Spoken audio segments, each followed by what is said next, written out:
लखीमपुर नाम के गांव में एक चालाक साहूकार हरिया अपनी दो बेटियों नीला और सोनम के साथ रहता था। हरिया ज्यादा अमीर तो नहीं था, मगर दिमाग से बहुत तेज था। हरिया के साथ उसका नौकर लाला भी रहता था। हरिया ने लाला से कहा, लाला, अरे ओ लाला, अरे सो गए क्या? अरे नहीं बस जरा सा आंख बंद करके कुछ ध्यान लगा रहा था तो हल्की सी झपकी लग गई। सोचते सोचते भी नींद आ गई। बैठे बैठे यहाँ बस मुफ्त की पगार लेते हो, न काम का न काज का, दुश्मन अनाज का। पता है अब हमारे घर में खाने पीने के लिए भी कुछ ज्यादा बचा नहीं है। सारे खजाने और सारे पैसे खत्म होते जा रहे हैं। ये क्या बात कर रहे हैं आप? आपकी तो दो लड़कियां हैं और अभी तो उनकी शादी भी करानी है। बहुत खर्चा करना पड़ेगा और बहुत पैसों की जरूरत पड़ेगी। अरे तुम जानते नहीं हो, मैं हर चीज में दिमाग लगा लेता हूँ। तुम्हारी तरह मैं सोता नहीं रहता दिन भर। नहीं, माफ कर दीजिए। बोलिए, आप बोलिए। मेरी दोनों लड़कियां इतनी खूबसूरत हैं, ये तो सारे गांव वाले जानते हैं। और सारे गांव के नौजवान मेरी लड़कियों से शादी करना चाहते हैं। अगर मैं उनके लिए स्वयंवर रखूं तो कैसा रहेगा? ये तो बहुत बढ़िया रहेगा। आपकी लड़कियों को जो भी लड़का पसंद आएगा उनसे शादी करा देंगे। नहीं, ऐसे कैसे शादी करा दूंगा? मैंने तो कुछ सोच के रखा है। मैं हर नौजवान से जो स्वयंवर में आएगा उससे 200 स्वर्ण मुद्राएं लूंगा और एक प्रतियोगिता भी रखूंगा। अगर वो प्रतियोगिता जीतेगा तो उसे 1000 स्वर्ण मुद्राएं दूंगा और अपनी लड़की दूंगा। अगर नौजवान हार गया तो वो 200 स्वर्ण मुद्राएं अपने पास रख लूंगा। यही स्वयंवर की शर्त होगी। क्या बात है, मैंने तो इतना कभी सोचा ही नहीं था। अरे तुम्हें सोने से फुर्सत मिले तब ना, तब तो तुम कुछ सोच सकोगे। चलो अब जल्दी जाओ और गांव में ये सारी बातें फैला दो। हरिया की दोनों बेटियां ये बात सुन लेती हैं। दोनों बेटियां लाला को रोकती हैं, अपने पिता से कहती हैं, पिताजी आप ये क्या कर रहे हैं? हमें किसी और से शादी नहीं करनी। हाँ पिताजी, क्या आपने सब कुछ भुला दिया?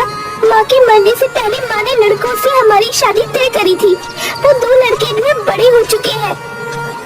जी पिताजी, और अब हम उनसे प्यार भी करते हैं और वो भी हमसे प्यार करते हैं। और माँ का दिया हुआ वचन हम ऐसे कैसे तोड़ सकते हैं पिताजी? हम दोनों बहनों ने ये तय किया है कि हम ये शादी बिल्कुल भी नहीं करेंगे और हम किसी प्रकार का स्वयंवर भी नहीं करेंगे। ना उस स्वयंवर में हम बाहर आएंगे। मेरे बच्चों, मैंने कुछ सोच समझ कर ही ये किया है। क्या तुम दोनों को पता है हमारे पास बिल्कुल भी पैसे नहीं हैं। अगर तुम्हें अपनी पसंद के उन 2 लड़कों से शादी करनी है तो भी पैसे चाहिए। कहाँ से आएंगे वो पैसे? जाके देखो, घर में एक भी खजाना नहीं बचा है। रहा सहा जो खजाना बचा था वो इस प्रतियोगिता के लिए रखा है।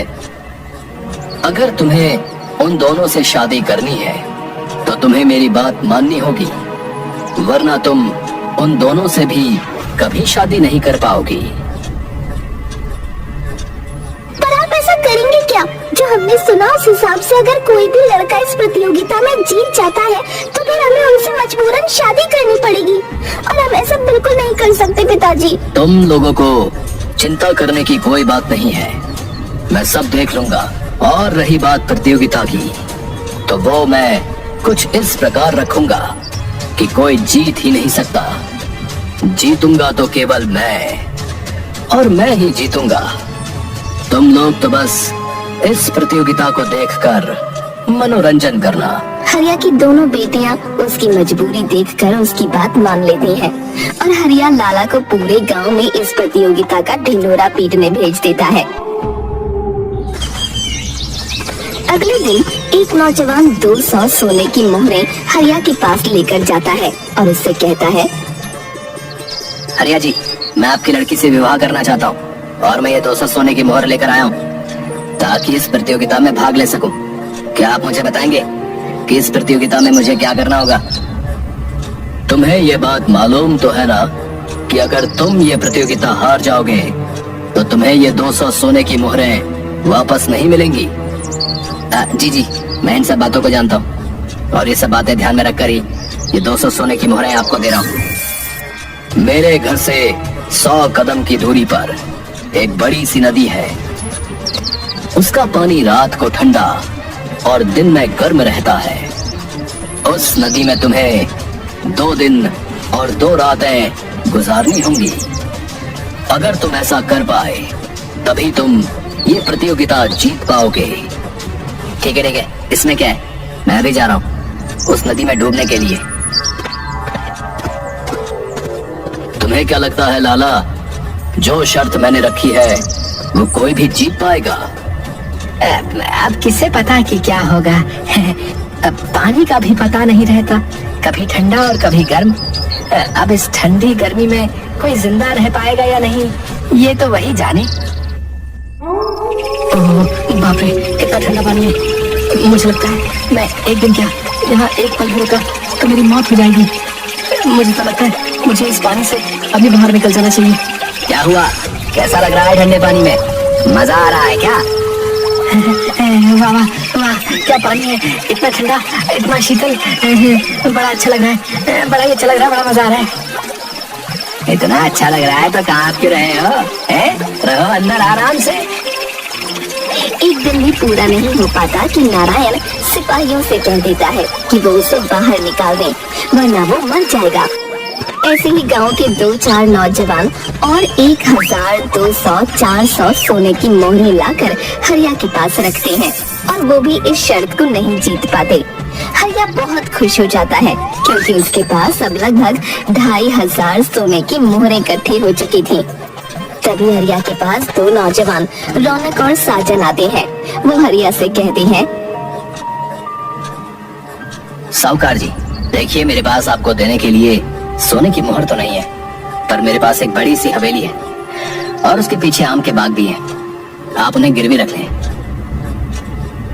लेकिन याद रहे, अगर तुम शर्त को नहीं जीत पाए तो मैं वो सब अपने पास रख लूंगा और तुम्हें इस गांव को छोड़कर जाना ही पड़ेगा।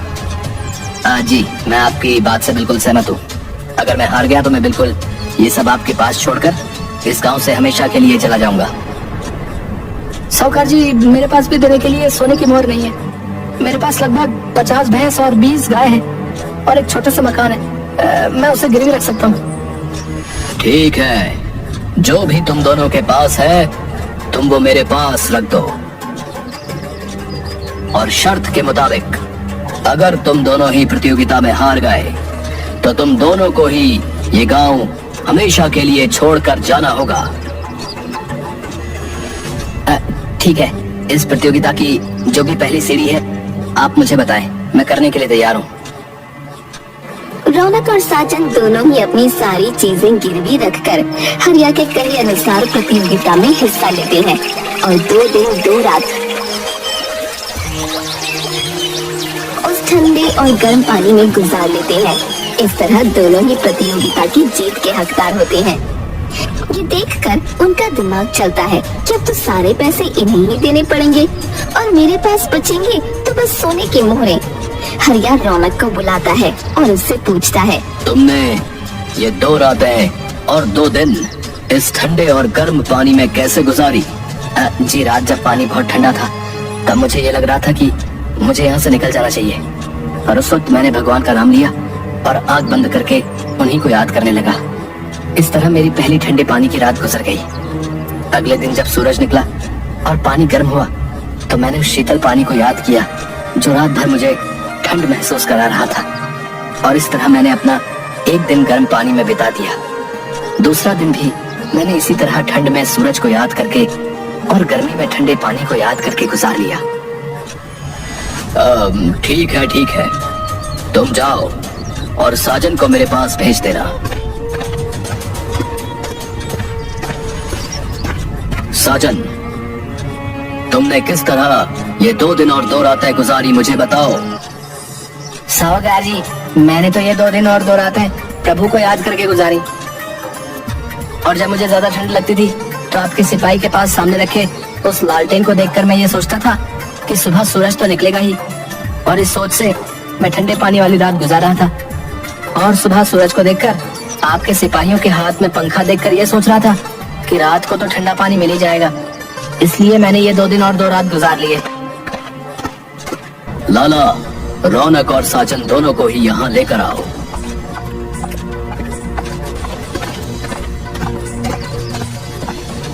रौनक और साजन, तुम दोनों ने ही इस प्रतियोगिता में गलत तरीके से जीत हासिल की है।